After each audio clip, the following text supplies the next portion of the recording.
Published, 10:58 Eastern Daylight Saving Time, the 1st of May 2018. Updated, 10:59 Eastern Daylight Saving Time, the 1st of May 2018. Members of the Syrian Democratic Forces gather at the Al-Tanak oil field as they prepare to relaunch a military campaign against the Islamic State group, near Abu Kamal, province of Deir Ezzor, eastern Syria. On May 1, 2018, a US-backed Kurdish-led alliance announced Tuesday it is launching the final stage of its battle to expel the Islamic State jihadist group from its desert holdouts in eastern Syria.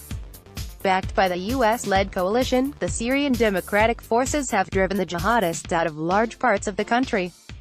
But its fighters have retained a presence in a few parts of the country, including in the eastern oil-rich province of Deir Ezzor near the border with Iraq. The SDF's Deir Ezzor Military Council on Tuesday said it would press its efforts to oust IS from remaining areas. Our forces with the forces of the international coalition have started the last stage of the anti-IS campaign, it said in a statement.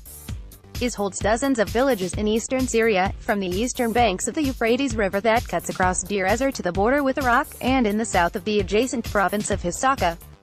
Our forces will liberate these areas, and secure the Iraqi border once and for all, the military council announced at the Al-Tanak oil field east of the Euphrates.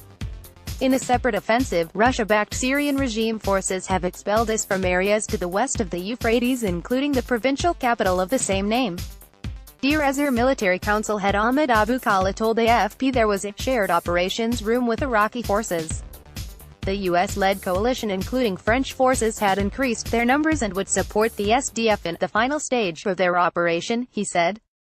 French Special Operations Forces arrived in Syria last month to help boost US-led efforts against IS, US Defense Secretary Jim Mattis said last week.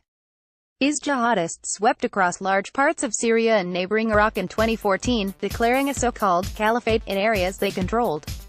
But the jihadists have since lost much of that territory to various offensives in both countries. In Syria, regime forces are also battling IS in the southern suburbs of the capital, including the neighborhood of Yarmouk. Sorry, we are not currently accepting comments on this article.